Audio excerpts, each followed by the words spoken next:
الحمدللہ رب العالمین والصلاة والسلام علی سید الانبیاء والمرسلین اما بعد فاعوذ باللہ من الشیطان الرجیم بسم اللہ الرحمن الرحیم۔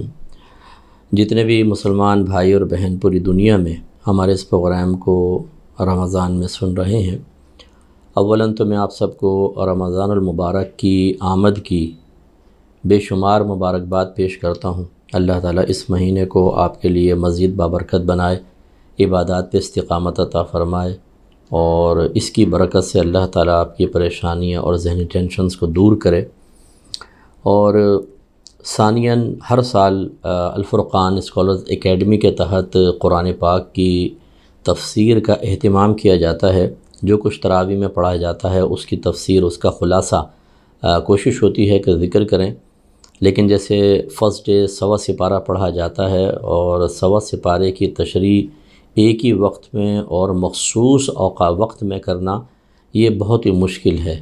یہ اتنے وسیع مضامین ہوتے ہیں کہ اگر ہم ہر آیت پہ کلام کریں تو کئی دن نکل جائیں، تو اسی لیے ہم کچھ آیات کو منتخب کرتے ہیں اسی حصہ قرآن میں سے جو تراویح میں پڑھا گیا، اور وہ آپ کے سامنے پیش کیا جاتا ہے تاکہ ہم رمضان میں قرآن پاک کی مزید صحیح برکات کو حاصل کر سکیں۔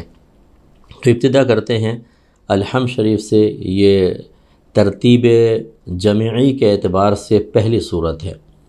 قرآن پاک کی صورتوں کی یا آیات کی ترتیب دو طرح کی ہوتی ہے۔ ایک ترتیب نزولی کہلاتی ہے، مختلف اوقات میں نبی کریم صلی اللہ علیہ وسلم پر قرآن عظیم نازل ہوتا رہا، جیسے جیسے مصلحتیں تھیں، جیسے اللہ تعالیٰ کا ارادہ تھا، جیسے ضرورت تھی، تو ان میں یقینی سی بات ہے کوئی آیت کہیں کی کوئی کہیں کی، جیسے مصلحت تھی ویسے۔ پھر نبی کریم صلی اللہ علیہ وسلم اللہ تبارک و تعالیٰ کے حکم سے یہ فرمایا کرتے تھے کہ اس آیت کو فلاں آیت کے بعد رکھ دو، اس صورت کو فلاں صورت کے بعد رکھ دینا، کیونکہ صحابہ کرام لکھ رہے ہوتے تھے۔ اس طرح نزول کی ترتیب علیحدہ ہوئی اور جمع کی ترتیب علیحدہ ہوئی، اس لیے ترتیب جمعی کے اعتبار سے الحمد شریف پہلی صورت ہے۔ اللہ تعالیٰ فرماتا ہے الحمدللہ رب العالمین، تمام خوبیاں ثابت ہیں اللہ تعالیٰ کے لیے جو عالمین کا پالنے والا ہے۔ عالمین عالم کی جمع ہے، اور اللہ تعالیٰ کے ما سوا کو عالم کہتے ہیں، یعنی اللہ تعالیٰ عالم نہیں ہے، اللہ کے ما سوا جتنا اللہ نے مخلوق کو پیدا کیا وہ سب عالم کہلاتا ہے۔ اور کہا جاتا ہے کہ 18,000 عالم ہیں، جیسے عالم ارواح ہے، عالم برزخ ہے، اس طرح جنات کا ایک عالم ہے، فرشتوں کا ایک عالم ہے، اس طرح 18,000 عالم تقریباً بنتے ہیں، اس لیے اللہ تعالیٰ نے جمع کا بیان فرمایا۔ الرحمن الرحیم، وہ بہت زیادہ مہربان رحم والا ہے۔ رحمان اور رحیم دونوں میں رحمت والا معنی ہے، لیکن رحمان میں رحمت والا معنی انتہائی مبالغے کے ساتھ ہے، انتہائی کثرت کے ساتھ ہے، جو صرف ذات باری تعالیٰ کے لیے ہی مخصوص ہے، اور اللہ تعالیٰ کی ذات ہی اس بات کو کے لائق ہے کہ اس کے لیے اتنی رحمت ثابت ہو۔ اسی لیے صرف رحمان نام رکھنا منع ہوتا ہے، عبد الرحمن رکھنا چاہیے۔ مالک یوم الدین، وہ قیامت کے دن کا مالک ہے۔ ایاک نعبد و ایاک نستعین، ہم خاص تیری ہی عبادت کرتے ہیں اور خاص تجھ ہی سے مدد طلب کرتے ہیں، یعنی معبود سمجھ کر ہم تیری عبادت کرتے ہیں۔ ایک معبود، لا الہ الا اللہ، نہیں ہے کوئی معبود سوائے اللہ تعالیٰ کے۔ اسی طریقے سے ہم اگر مدد طلب کرتے ہیں معبود سمجھ کر، فاعل حقیقی سمجھ کر، تو اللہ تعالیٰ سے مدد طلب کرتے ہیں۔ باقی جو طلب امداد ہوتی ہے وہ مجازن ہے، ہم فلاں سے قرض لے لیتے ہیں، کسی سے کوئی مدد، یعنی وزن اٹھا دو، ذرا دھکا لگا دو۔ اسی طریقے سے اور بہت سارے معاملات میں ایک انسان دوسرے انسان سے مدد طلب کرتا ہے تو معبود سمجھ کے نہیں کرتا۔ یہاں جو جس مدد کا اقرار کیا جا رہا ہے وہ ہے جو کفار کے طلب امداد کے مقابلے میں ہے۔ وہ بتوں سے طلب امداد کرتے تھے ان کو فاعل حقیقی سمجھ کر، اور ہم اگر کسی سے مدد طلب کرتے ہیں تو اس کو ذریعہ اور سبب سمجھتے ہیں، اصل میں فاعل حقیقی اللہ تبارک و تعالیٰ کی ذات ہے۔ اہدنا الصراط المستقیم، اے اللہ تو ہمیں سیدھا راستہ چلا۔ صراط الذین انعمت علیہم، ان لوگوں کا راستہ جن پر تو نے انعام فرمایا۔ بارہا ہم آپ کی خدمت میں گزارش کرتے ہیں کہ بڑا پیارا اسلوب ہے، توجہ کریں۔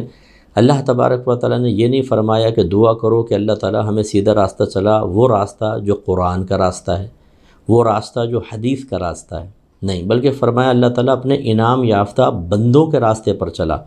اس کا مطلب یہ ہے کہ انعام یافتہ بندوں کا راستہ وہی قرآن و حدیث کا راستہ ہے۔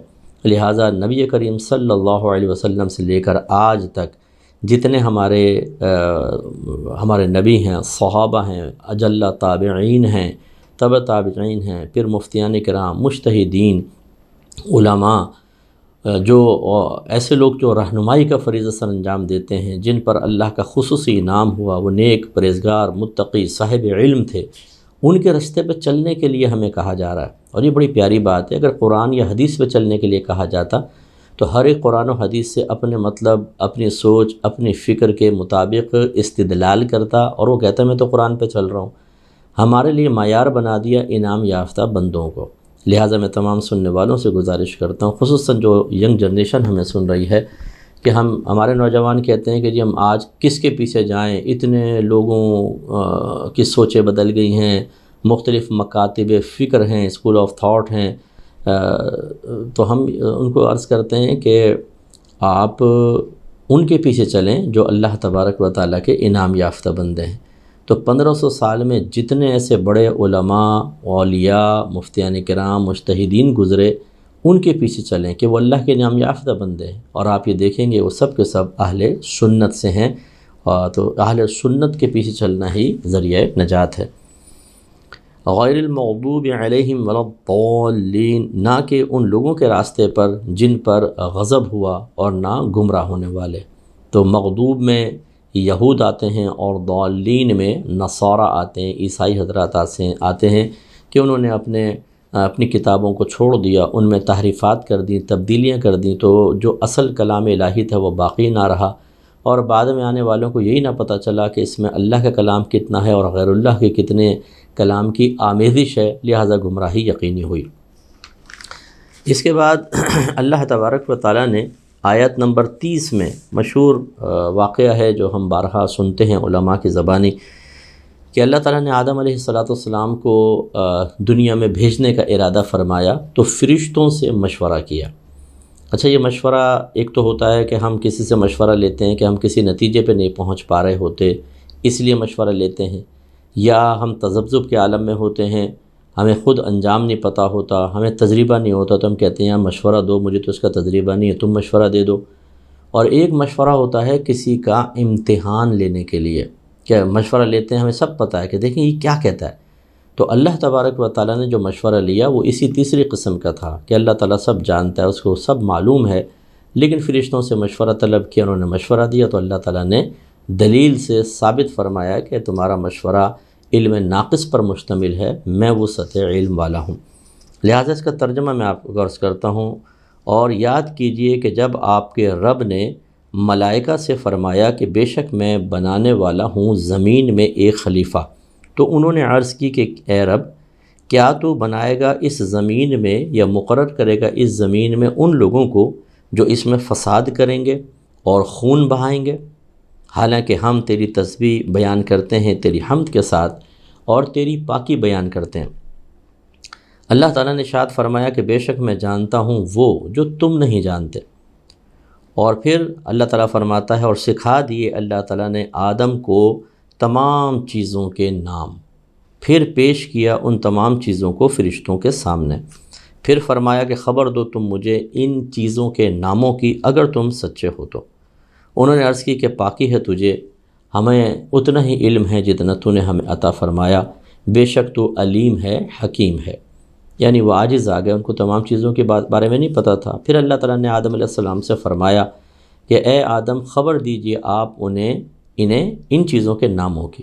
پھر جب خبر دے دی حضرت آدم علیہ السلام نے فرشتوں کو ان چیزوں کے ناموں کی، تو اللہ تعالیٰ نے فرمایا کہ کیا میں نے نہیں کہا تھا تمہیں کہ بے شک میں جانتا ہوں آسمانوں اور زمین کی پوشیدہ چیزیں، اور میں جانتا ہوں جو کچھ تم ظاہر کرتے ہو اور جو کچھ تم چھپاتے ہو۔ یعنی اس طریقے سے اللہ تعالیٰ نے حضرت آدم علیہ السلام کو علم سکھایا اور ثابت کیا کہ فرشتوں کا اور بما شیطان، کیونکہ ابلیس بھی ان کے ساتھ تھا، ان کا علم آدم علیہ السلام کے علم سے کم ہے۔ اس طریقے سے آدم علیہ السلام کی فضیلت کو ظاہر کیا گیا۔ لہٰذا وَإِذْ، اور اللہ تعالیٰ نے آگے فرمایا، اور یاد کیجئے جب ہم نے فرمایا فرشتوں سے کہ تم سجدہ کرو آدم کو، تو انہوں نے سجدہ کیا سوائے ابلیس کے، اس نے انکار کیا، تکبر کیا اور کفر کرنے والوں میں سے ہو گیا۔ تو یاد رکھیں کہ علم جو ہے وہ بہت ہی بڑی چیز ہوتی ہے۔ میں اکثر اپنے بیانات میں گزارش کرتا ہوں کہ آپ علم سیکھیں۔ ہمارے بعض بھائی بہن وظیفوں کی طرف آ جاتے ہیں، نفل نمازوں کی طرف آ جاتے ہیں، نفلی روزے رکھنا شروع کر دیتے ہیں اور سمجھتے ہیں کہ اس سے بہت ہمارے درجے بلند ہوں گے۔ یقیناً یہ نیکی کے کام ہیں، یقیناً ان سے درجات بلند ہوں گے، لیکن اتنے نہیں ہوں گے جتنا علم سیکھنے سے ہوتے ہیں۔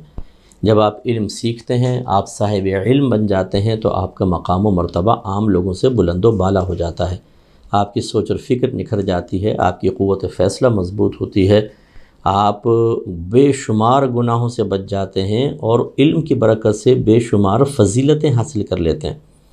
اس لیے علم کی فوقیت ہمیشہ رہے گی۔ ہر نبی اپنی قوم میں سب سے زیادہ صاحب علم ہوتا ہے، اسی لیے اس کا مقام و مرتبہ اگر اس وصف کو دیکھا جائے تمام سے زیادہ ہوتا ہے۔ اور ہمارے نبی کریم صلی اللہ علیہ وسلم اللہ تبارک و تعالیٰ کے بعد تمام مخلوق میں سب سے افضل ہیں۔ کیوں؟ علم کی وجہ سے۔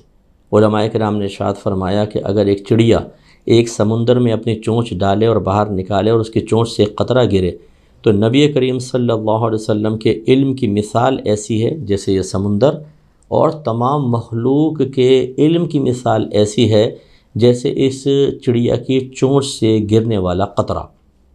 اتنی فضیلت ہے علم کی، اور نبی کریم کو اللہ نے علم عطا فرمایا، اور یہی وہ ایک وصف ہے جس کی زیادتی کے لیے اللہ تعالیٰ نے اپنے حبیب کو حکم ارشاد فرمایا، وَقُلْ رَبِّ زِدْنِی عِلْمًا، اے میرے رب میرے علم میں اضافہ فرما۔ اس لیے میں گزارش کرتا ہوں کہ آپ علم سیکھیں۔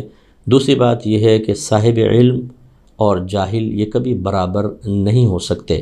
آدم علیہ السلام بلند مرتبہ تھے، اگرچہ فرشتے عبادت گزار بھی تھے اور تھوڑا بہت علم بھی رکھتے تھے۔ اسی طرح ابلیس بہت زیادہ، کہتے ہیں کہ 80,000 برس اس نے زمین پر اللہ تعالیٰ کی عبادت کی تھی، پھر اس کو آسمانوں پر لے جایا گیا، 80,000 برس عبادت، لیکن جب علم کے مقابلے میں عبادت آئی تو اس کی حیثیت کچھ نہ تھی۔ اس عابد کو سجدہ کرنے کا حکم دیا، یہ سجدہ تعظیمی تھا، سجدہ عبادت نہیں تھا، وہ صرف اللہ کے لیے۔ سجدہ تعظیمی کا مطلب کسی کو قابل تعظیم سمجھ کر سجدہ کرنا، تو فرشتوں کو اور ابلیس کو حکم دیا، اور جس نے پھر اس وصف علم کی عظمت کو نہ سمجھا اور اس نے حقارت کا مظاہرہ کیا، اللہ نے اس کو کافر کر دیا۔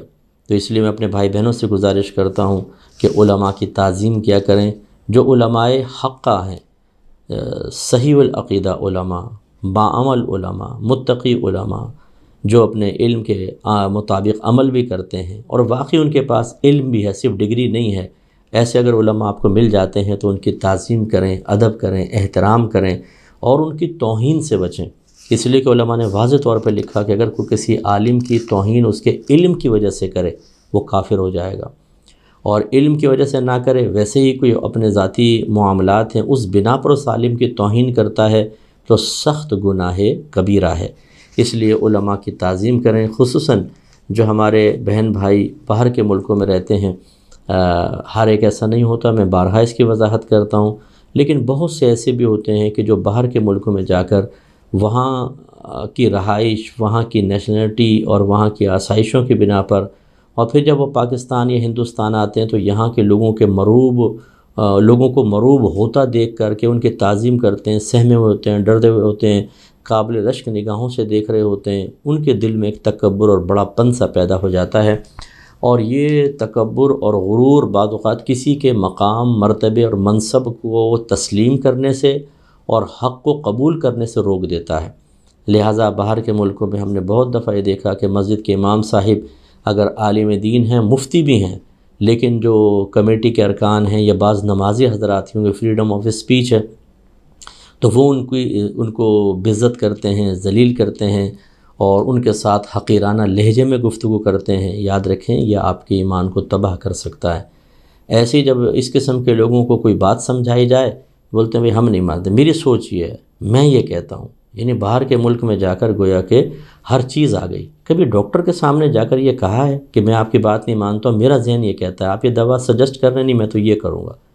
کبھی کسی پولیس والے کو کہا ہے کہ تم یہ قانون سمجھا رہے ہو لیکن میرا موڈ ایسا نہیں ہے، میرا خیال ایسا ہے، نو، ان کے سامنے سرنڈر انسان کر جائے۔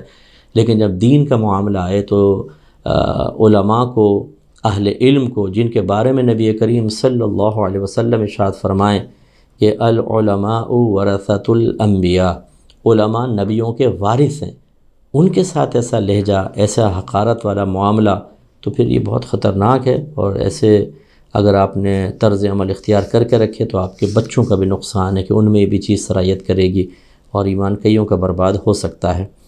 پھر اللہ تعالیٰ نے آیت نمبر 44 سے 46 میں ارشاد فرمایا اتأمرون الناس بالبر وتنسون انفسکم، کیا تم لوگوں کو نیکی کا حکم دیتے ہو اور اپنے آپ کو بھول جاتے ہو؟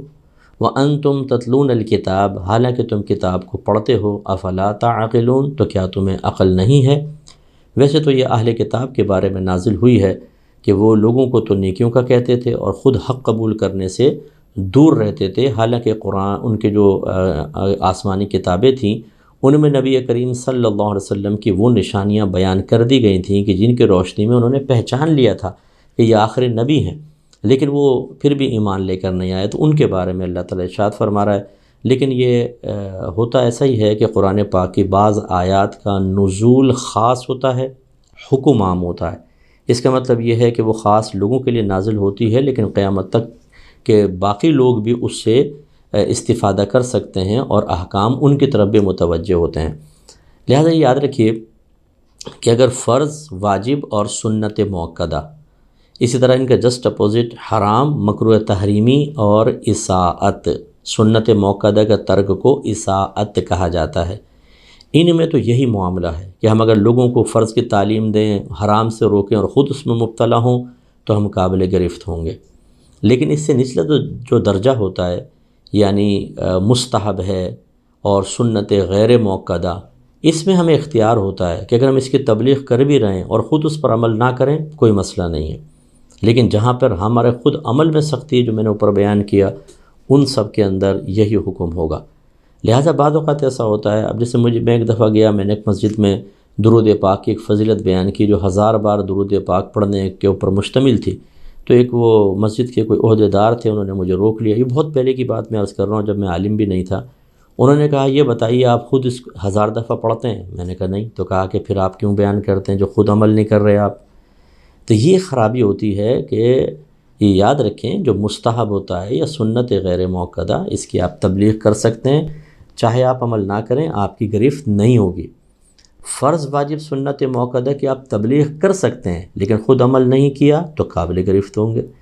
اسی طرح حرام، مکروہ تحریمی اساءت سے آپ روکیں، یہ ہم پر لازم ہے، لیکن اگر ہم خود نہ روکیں تو گرفت ہوگی۔ اس فرق کو ذرا ملحوظ رکھا جائے۔ پھر آگے فرمایا کہ وَاسْتَعِینُوا بِالصَّبْرِ وَالصَّلَاةِ، اور صبر اور نماز سے مدد طلب کرو۔ تو جب کوئی آزمائش آ جائے، مشکل آ جائے، یہ 2 چیزیں اختیار کریں، لیکن ہم ان 2 چیزوں کے بجائے شکوہ، شکایت، الٹے سیدھے لوگوں سے مشورہ، جادوگروں اور عاملین کے پاس جا کے تعویذ ٹونے، ان چیزوں کے پیچھے لگ جاتے ہیں، صبر کی طرف نہیں آتے، بے صبری بہت زیادہ ہوتی ہے، اور نمازیں تو پڑھتے ہی نہیں ہیں۔ جو اللہ تعالیٰ نسخہ، جو حکم، جو وظیفہ، جو طریقہ قرآن میں بیان فرما رہا ہے، نامعلوم کیوں وہ ہمارے ذہنوں پر، ہمارے قلوب پر اثر نہیں کرتا۔ اثر کرتی ہے تو وہ باتیں جو پبلک میں معروف ہیں۔ اگر ایک مالکن ہے، ماسی بھی اسے کہے گی نا کہ آپ بہت پریشان ہیں کہ میں ایک عامل کو جانتی ہوں، اس کے پاس چلیں، وہ سب کچھ کر دے گا، تو وہ مالکن اس عامل کے پاس چلی جائے گی، مصلی بچھا کے باوضو ہو کر اللہ کی بارگاہ میں سجدہ ریز ہونے کے لیے تیار نہیں ہوگی۔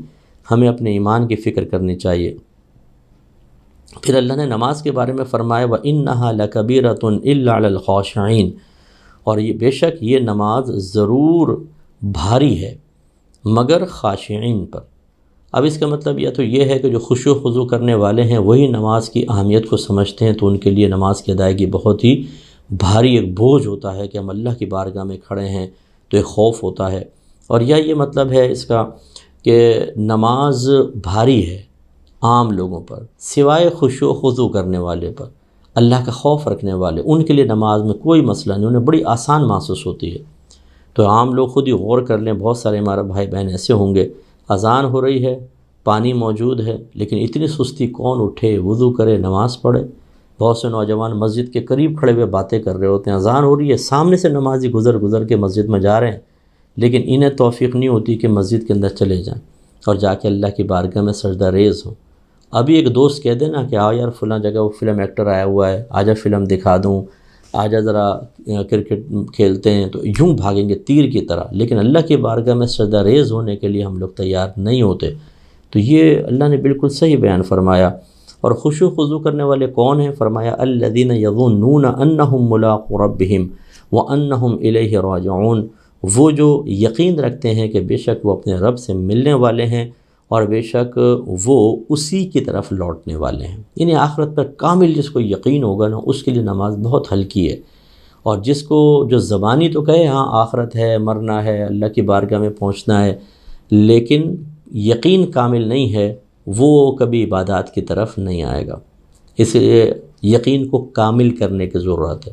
اس کو یوں سمجھ لیں، اگر آپ کے نیوز چینلز میں، تمام نیوز چینلز میں ایک ہی خبر آ رہی ہو کہ آج رات 3 بجے زبردست زلزلہ آئے گا، لہذا لوگ اپنے گھروں میں نہ رہیں، باہر نکل آئیں، بریکنگ نیوز بار بار آ رہی ہو، مجھے نہیں گمان کہ کوئی اپنے گھر کے اندر رہے گا۔ سخت سردی بھی ہوگی تو رات کے 3 بجے باہر نکل آئیں گے خوف کے ساتھ۔ وجہ کیا ہے؟ یقین کامل۔ ان خبروں کو سن کر ہر چینل پہ خبر ہے تو ایک یقین حاصل ہو جاتا ہے، اور جب یقین حاصل ہوتا ہے تو اس کے تقاضے کے مطابق انسان عمل کرتا ہے، چاہے اس میں تکلیف کیوں نہ ہو۔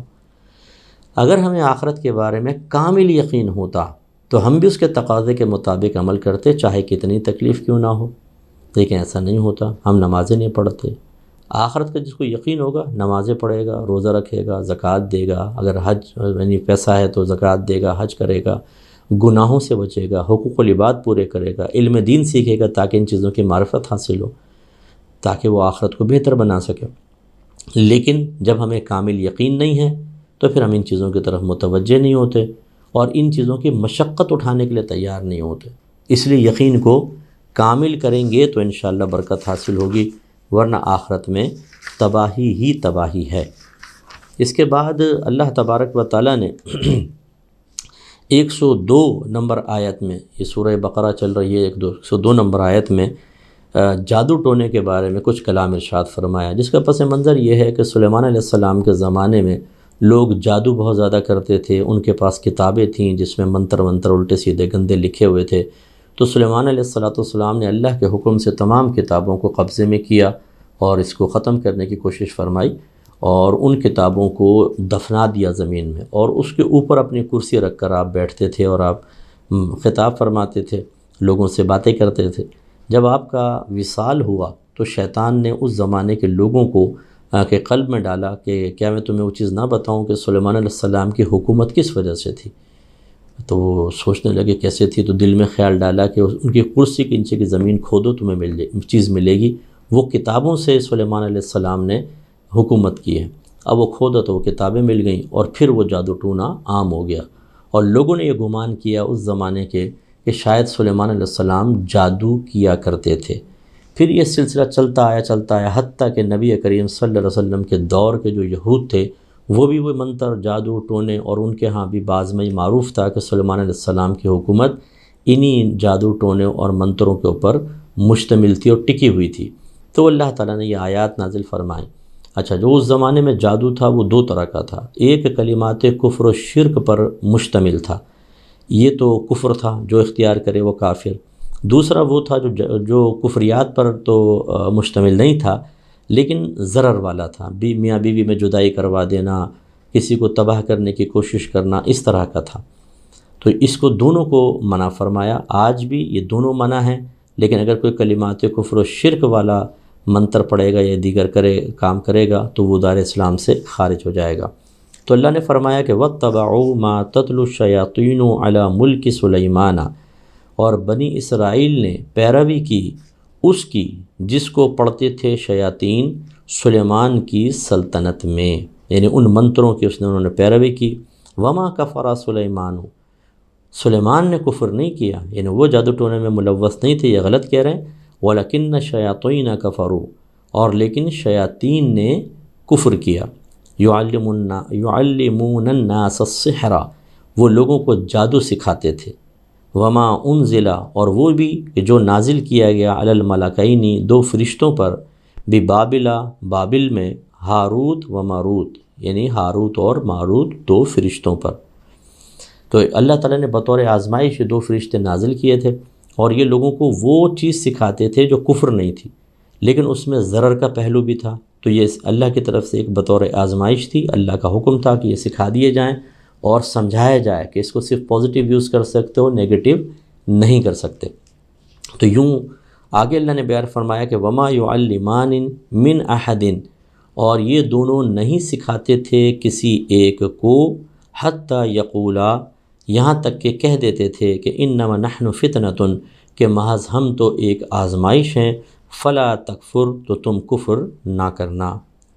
فیتعلمون منہما ما یفرقون بہ بین المرء وزوجہ، تو یہ بنی اسرائیل سیکھتے تھے ان دونوں سے وہ چیز جو جدائی پیدا کر دے، اس کے تاکہ وہ جدائی، ان سے سیکھتے تھے وہ چیز کہ جدائی پیدا کر دیں گے اس کے سبب میاں اور بیوی کے درمیان۔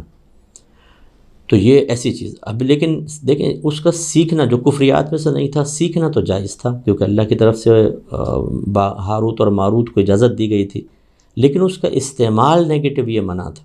اللہ نے دنیا میں بہت ساری چیزیں پیدا فرمائیں اور ان کا استعمال منع کر دیا، مثلا شراب جیسے ہے استعمال منع ہے۔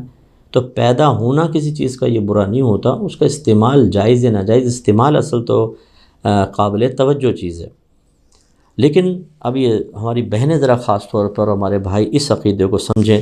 اللہ تعالیٰ نے فرمایا کہ وما ہم بضارین بہ من احد الا باذن اللہ، اور نہیں وہ ضرر پہنچانے والے تھے اس جادو کے ذریعے کسی ایک کو مگر اللہ تعالیٰ کی اجازت سے۔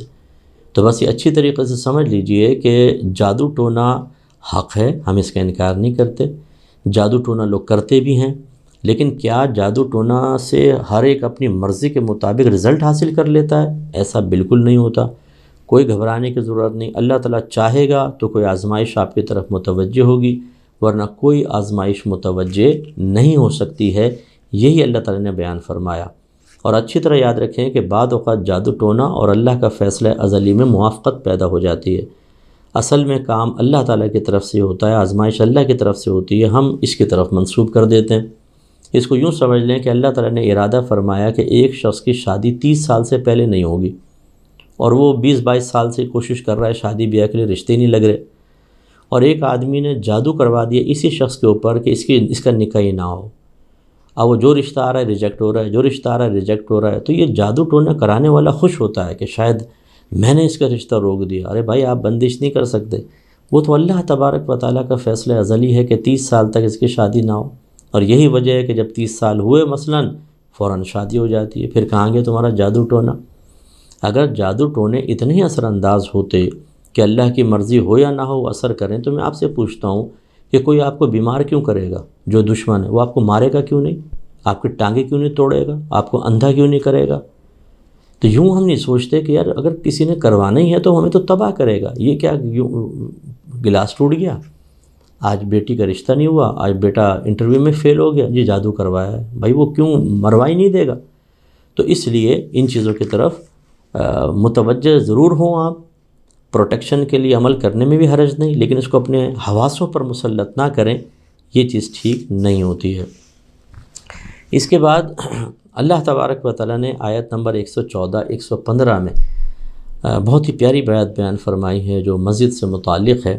اللہ تعالیٰ ارشاد فرماتا ہے وَمَنْ أَظْلَمُ مِمَّنْ مَنَعَ مَسَاجِدَ اللَّهِ أَنْ يُذْكَرَ فِيهَا اسْمُهُ وَسَعَىٰ فِي خَرَابِهَا، اور اس سے بڑھ کر ظالم کون جو اللہ تبارک و تعالیٰ کی مساجد کو اس میں اللہ کے نام ذکر کرنے سے روکے، یعنی مساجد میں اللہ کے ذکر کو روکے اور ان کو ویران کرنے کے سلسلے میں کوشش کرے۔ اولئک ما کان لہم ان یدخلوها الا خائفین، یہ وہ ان کے لیے لازم تھا کہ یہ مسجدوں میں داخل ہوتے انتہائی خوف کی حالت میں، یعنی ڈرتے ہوئے داخل ہوتے۔ لہم فی الدنیا خزی، ان کے لیے دنیا میں رسوائی ہے، وَلَهُمْ فِي الْآخِرَةِ عَذَابٌ عَظِيمٌ، اور ان کے لیے آخرت میں بڑا عذاب ہے۔ اب اس کے دو شان نزول بیان کیے ہیں کہ روم کے عیسائی جو تھے انہوں نے بنی اسرائیل پہ حملہ کیا، بیت المقدس کو ویران کر دیا، پھر عمر فاروق کے دور میں یہ دوبارہ آباد ہوا۔ تو یا تو یہ لوگ مراد ہیں یا پھر کفار مکہ کہ انہوں نے کعبۃ اللہ کے اطراف میں اعلان نبوت کے بعد مسلمانوں کو عبادات سے روکا، اس وجہ سے منع کیا گیا۔ اور قیامت تک کے لوگوں کے لیے یہ مطلب درس اس میں یہ ہے کہ جو مساجد جن کے قبضے میں ہیں وہ اگر کوئی اس میں نیک کام کر رہا ہے، صحیح العقیدہ ہے، آپ کے مسلک کے مطابق ہے، تو اس کو اگر وہ تبلیغ دین سے روکیں، اسے درس قرآن درس حدیث سے روکیں، تو یہ مسجد کو ویران کرنے کے سلسلے میں ہوگا۔ اب اس میں تھوڑی سی وضاحت یہ ہے کہ اگر فرض کر لیں کسی مسجد میں جو امام خطیب صاحب ہیں وہ درس قرآن کرتے ہیں، لوگوں کو علم سکھاتے ہیں، فرض علوم سکھا رہے ہیں، اس وجہ سے کمیٹی منع کرتی ہے کسی کو بھی آپ نہ کریں، ہم پہلے ہی سارے کام کر رہے ہیں، تو پھر اس کے اندر تو ایک گنجائش نکل سکتی ہے۔ لیکن اگر آپ کے پاس مسجد ہے، اس میں نہ درس قرآن ہو رہا ہے، نہ درس حدیث ہے، نہ درس فقہ ہے، نہ اس کے اندر لوگوں کی تربیت ہو رہی ہے، نہ فرض علوم سکھائے جا رہے ہیں، اور پھر اگر کوئی آپ ہی کا صحیح العقیدہ اہل سنت سے تعلق رکھنے والا سنی، ایک وہ خصوصاً عالم دین، خصوصاً مفتی اگر درس قرآن کرنا چاہے، درس حدیث کرنا چاہے، وہ لوگوں کو فقہ سکھانا چاہے، اور ہو بھی ایسا کہ جب وہ شروع کرے تو 400-500 کا مجمع ہو جائے، تو پھر اس کو یوں روکنا کہ نہیں ہماری مسجد میں اجازت نہیں ہے، ہم آپ کو اجازت نہیں دے سکتے، اور اس کو روک دیا جائے، نہ خود کام کریں نہ اسے کرنے دیں، اس آیت کے تحت آئیں گے۔ دنیا میں رسوائی اور آخرت میں عذاب۔ یاد رکھیں مسجدیں بنی ہی اس لیے ہیں کہ اس میں لوگوں کو علم سکھایا جائے، قرآن کا درس ہو، حدیث کا درس ہو، یا تو کمیٹی والے خود کریں، امام یعنی اس کا اہتمام کریں، اپنے ایسا امام رکھیں، ایسا خطیب رکھیں، انہیں پابند کریں کہ لوگوں کو دین سکھائیں، علم سکھائیں، ضروری مسائل سکھائیں، درس قرآن، درس حدیث، درس فقہ ہو۔ اور اگر ایسا نہیں ہے اور کوئی آپ ہی کے عقیدے کا عالم دین، کوئی نیا فارغ ہونے والا ایک عالم وہ چاہتا ہے کہ میں دین کا کام کروں، اگر آپ اس کو روکیں گے تو آخرت میں شدید جواب دہ ہوں گے اور بربادی ہی بربادی ہے۔ اس کے بعد اللہ تبارک و تعالیٰ نے 148ویں آیت میں ارشاد فرمایا، جس کا ایک مختصر حصہ میں عرض کر رہا ہوں، فَاسْتَبِقُوا الْخَيْرَاتِ۔ اللہ تعالیٰ نے ارشاد فرمایا کہ نیکیوں کے معاملے میں ایک دوسرے سے سبقت لے جاؤ، آگے بڑھ جاؤ۔ تو اس میں دیکھیں ایک ہوتا ہے مقابلے بازی کرنا کہ یار میں اس کو نیچا دکھا دوں، میری واہ واہ ہو جائے، اس وجہ سے نیکی میں آگے بڑھنا یہ گناہ ہے، کیونکہ یہ ریاکاری ہے، یہ اللہ کی رضا کے لیے نہیں، آپ لوگوں سے آگے بڑھنے کے لیے کر رہے ہیں۔ اگر آپ قربانی کا جانور اس لیے بڑا لے کر آتے ہیں کہ سامنے والے کا جانور جو ہے وہ بہت بڑا ہے، میں چھوٹا لے آیا تو بے عزتی ہو جائے گی، یہ اس آیت کے تحت نہیں ہے۔ اور اگر ایسا ہے کہ اللہ تعالیٰ کی رضا کی خاطر کوئی نیک عمل کر رہا ہے اور آپ نے کہا میں بھی کرتا ہوں، اس کے مقابلے میں نہیں، میں چاہتا ہوں میں کر کے اللہ کی بارگاہ میں زیادہ مقبول ہو جاؤں، وہ اس میں آتا ہے فاستبقوا الخیرات میں۔ جس کی ایک مثال آپ جانتے ہیں، حضرت صدیق اکبر رضی اللہ تعالیٰ عنہ اور عمر فاروق رضی اللہ تعالیٰ عنہ کے مابین ایسا معاملہ ہوا کہ جب نبی کریم نے چندے کا حکم دیا کہ مال لے کر آیا جائے، عمر فاروق رضی اللہ تعالیٰ عنہ کہتے ہیں کہ میں نے یہ سوچا کہ ابو بکر صدیق ہر معاملے میں مجھ سے آگے ہو جاتے ہیں، آج میں اتنا مال لے کر آؤں گا کہ میں ان سے آگے بڑھ جاؤں گا۔ تو یہ کوئی مقابلے بازی کی وجہ سے نہیں تھا، واہ واہ کے لیے نہیں تھا، بلکہ رضا الہی کے حصول کے لیے اخلاص کے ساتھ۔ لیکن صدیق اکبر آگے بڑھ گئے کہ پورا گھر کا مال لے آئے، عمر فاروق آدھے گھر کا مال لے کر آئے۔ یہ جو چیز ہوتی ہے کہ دوسرے سے کو نیچا دکھانے کی نیت نہ ہو، اپنی واہ واہ کی نیت نہ ہو، پھر یہ سوچیں کہ اس نے اللہ کی رضا کے لیے اتنا کیا، میں اس سے زیادہ کرتا ہوں اپنے اللہ کو راضی کرنے کے لیے، اس میں واہ واہ بالکل تمنا نہ ہو، نیچا دکھانا بالکل مقصود نہ ہو، پھر یہ بالکل ٹھیک ہے۔ اور یہ بہت مشکل ہوتا ہے کہ انسان اپنی نیتوں کو سنبھال سکے، اس لیے نیت کی حفاظت کا علم سیکھنا بھی بہت ضروری ہے، اور اپنی طبیعت کو کنٹرول کرنا یہ بہت ہی لازم چیز ہے۔ اس کے بعد اللہ تبارک و تعالیٰ نے 150 سے 156 تک آیات میں بہت ساری باتیں بیان فرمائی۔ مثلا پہلے بیان فرمایا کہ فلا تخشوہم واخشونی ولأتم نعمتی علیکم، وَلَعَلَّكُمْ تَهْتَدُونَ، تو مسلمانوں سے خطاب فرمایا یہ سرکار کے زمانے میں کہ تم ان کفار سے مت ڈرو، مجھ سے ڈرو، اور ضرور اور تاکہ پورا کر دوں میں اپنی نعمت کو تم پر، یعنی تم ان سے مت ڈرو، اللہ سے ڈرو۔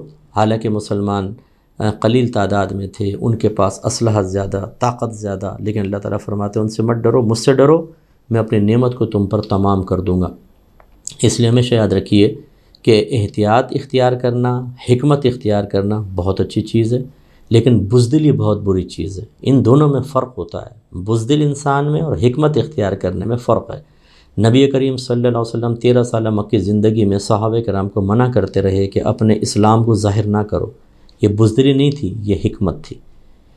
اسی وجہ سے بعد میں کتنے غزوات ہوئے، کبھی ایسا ہوا کہ نبی کریم نے کہا ہوگا نہیں بھئی بہت طاقتور قوم ہے، ہم نہیں جاتے، ایسا نہ ہو ہار جائیں، نہیں، اس کا مطلب ہے وہ حکمت تھی اور یہ ہے بہادری۔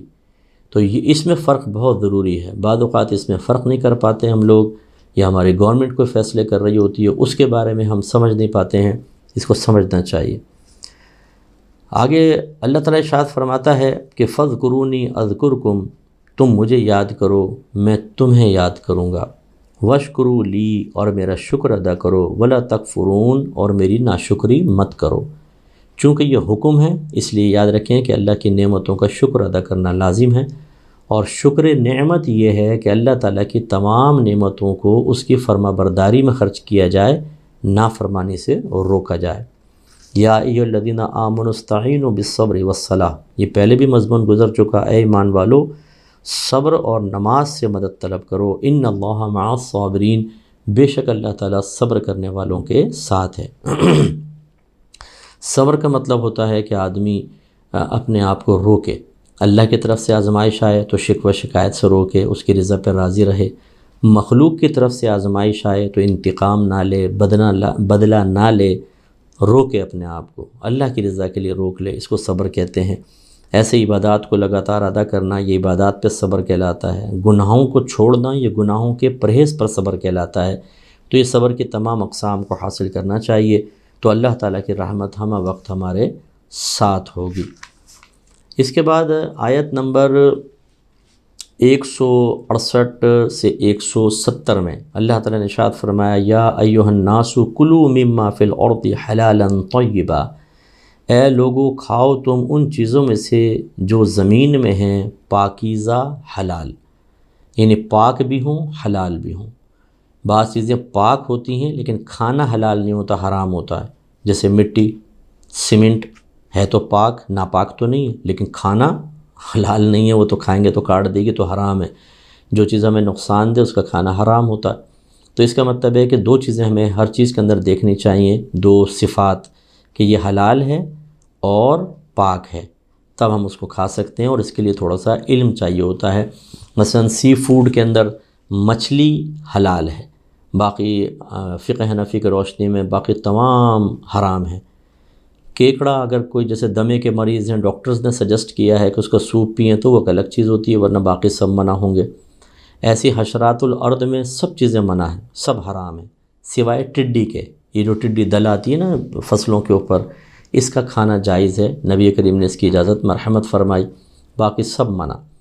اسی طرح زمین پہ چلنے والے چوپائے جو ہیں، جو درندے ہیں، ان کا کھانا حرام، جن کے کیلے ہوتے ہیں اور وہ شکار کرتے ہیں، پنجے ہوتے ہیں باقاعدہ، کتا، بلی، شیر، چیتا، یہ سب حرام ہیں۔ اس طرح جو اونچے پرندے اڑتے ہیں، ان کے اندر جو شکاری پرندے ہیں، چیل، گدھ، کوا، باز، یہ سب حرام ہیں۔ تو اس لیے اس کا علم حاصل کرنا بہت ضروری ہوتا ہے۔ باقی ہمارے لیے طیب اور حلال ہوتے ہیں۔ اور اسی طریقے سے پھر روزی کے اندر ہے، رشوت حرام ہے، یہ حلال نہیں ہے، سود حرام ہے۔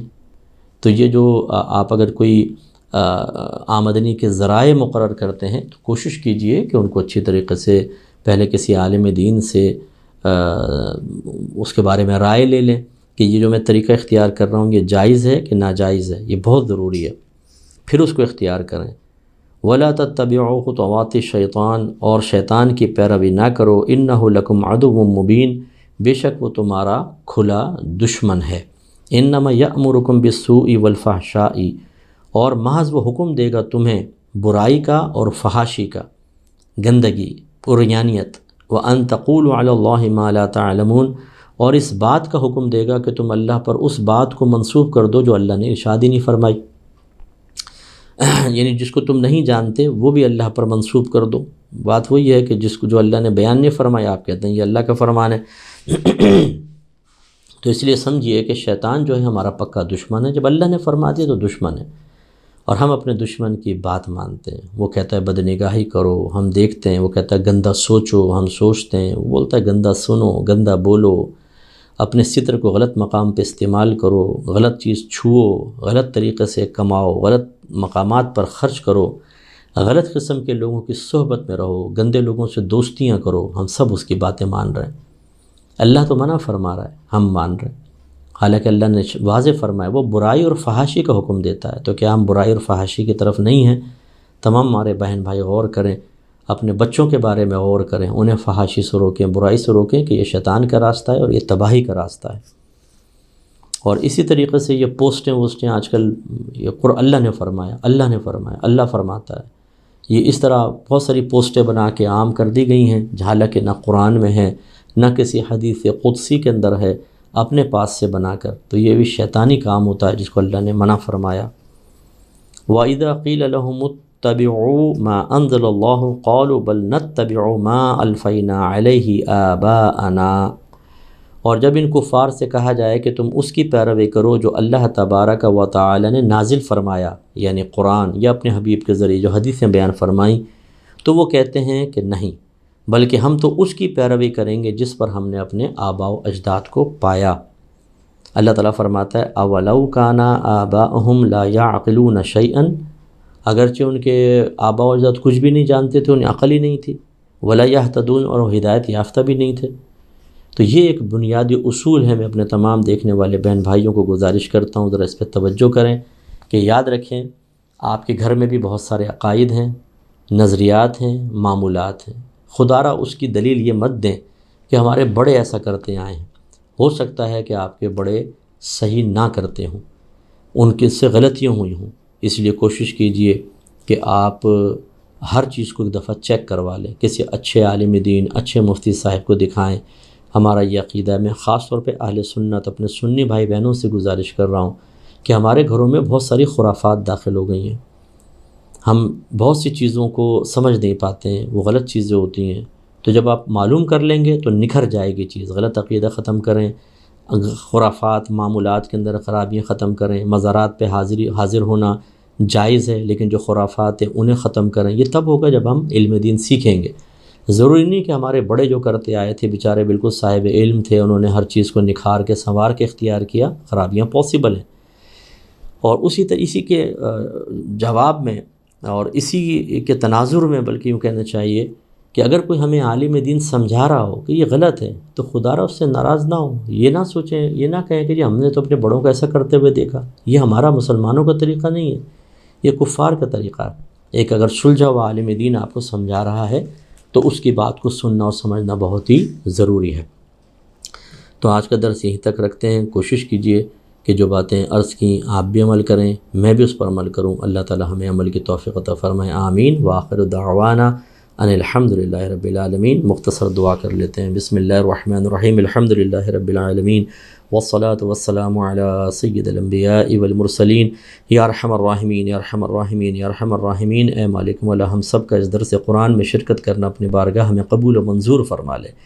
مالک مولا، جتنے بھائی بہن ہمیں اس وقت سن رہے ہیں اللہ تعالیٰ ان سب پر اپنے رحمتیں برکتیں نازل فرما، ان کے درجات کو بلند فرما، عبادات پہ استقامت عطا فرما، سابقہ گناہوں پر کامل توبہ کی توفیق عطا فرما، آئندہ پوری زندگی ہر قسم کے صغیرہ کبیرہ ظاہری باطنی گناہوں سے بچنے کی توفیق عطا فرما۔ اے مالک مولا، ہم سب کو گناہوں سے شدید نفرت عطا فرما، نیکیوں سے پیار عطا فرما دے، ہمارے گھر والوں میں آپس میں پیار، محبت، الفت، اتحاد و اتفاق عطا فرما، لڑائی جھگڑے، فتنہ فساد، اختلاف رائے سے محفوظ فرما دے۔ اے مالک مولا، ہماری اولاد کو نیک پرہیزگار متقی بنا، ہماری آنکھوں کے ٹھنڈک بنا کر رکھ۔ اللہ تعالیٰ ہر بری عادت، بری صحبت، بری حرکت، بری کردار سے محفوظ فرما دے۔ خاص طور پہ دعا فرمائیں کہ جو ہمارے بھائی بہن ہمارے الفرقان اسکالرز اکیڈمی سے مالی تعاون خاص طور پہ کرتے ہیں، افرادی قوت کے اعتبار سے تعاون کرتے ہیں، دیگر ذرائع سے تعاون کرتے ہیں، اور اس کی بنا پر ہمارے لیے دین کا کام آسان ہو جاتا ہے اور ہم زیادہ وسیع پیمانے پر کام کر سکتے ہیں۔ اللہ تعالیٰ ان سب پر اپنی خصوصی رحمتیں برکتیں نازل فرما، ان کے علم میں، عمر میں، روحانی قوتوں میں، درجات میں، رزق حلال میں، کاروبار میں، صحت میں، عمل میں بے حد برکت عطا فرما۔ اے اللہ انہیں حاسدوں کے حسد، شریروں کے شر، دشمنوں کے دشمنی، ناگہانی آفات، جادو ٹونے، آصب، نظر بد سے محفوظ فرما۔ جو نوکری پیشہ ہیں انہیں استقامت عطا فرما، پروموشنز عطا فرما۔ جو ان کے پیچھے لیگ پولنگ کر رہے ہیں اللہ تعالیٰ انہیں ناکامی عطا فرما، انہیں ہدایت دے۔ جو کاروبار کرتے ہیں ان میں سے اللہ تعالیٰ ان کے کاروبار میں برکتیں عطا فرما۔ اے مالک مولا، خصوصی طور پہ آپ سب بھی دعا کیجیے، اللہ تعالیٰ ہماری پاکستانی فوج کو، ہماری آرمی کو اللہ تعالیٰ استقامت عطا فرما، غیب سے ان کی مدد فرما۔ ہمارے جو بچے سرحدوں پر ہمارے ملک کی حفاظت کر رہے ہیں اللہ تعالیٰ غیب سے ان کی مدد فرما، دشمنوں کو نیست و نابود فرما۔ جو اس راہ میں شہید ہو گئے، جو فوجی ہیں، جو ہمارے پولیس والے بھائی ہیں، جو بچیاں ہیں جو پولیس میں کام کر رہی تھیں یا فوج میں تھیں اور وہ شہید ہوئے، اللہ تعالیٰ ان سب کو اجر عظیم عطا فرما، جنت میں اعلیٰ مقام عطا فرما۔ اے مالک مولا ان کے جو متعلقین تھے انہیں صبر جمیل کی توفیق عطا فرما۔ اے اللہ ہم سب کو اپنی آرمی سے محبت کرنے کی توفیق عطا فرما، اس کی حفاظت فرما۔ اے اللہ تعالیٰ ہمیں اہل علم کے قریب ہونے، علم سیکھنے، علماء کی تعظیم کرنے کی توفیق عطا فرما۔ ان اللہ وملائکتہ یصلون علی النبی یا ایہا الذین آمنوا صلوا علیہ وسلموا تسلیما۔ اللہم صل علی سیدنا و مولانا محمد وعلی آل سیدنا و مولانا محمد وآلہ وبارک وسلم۔ سبحان ربک رب العزت عما یصفون وسلام علی المرسلین والحمد للہ رب العالمین۔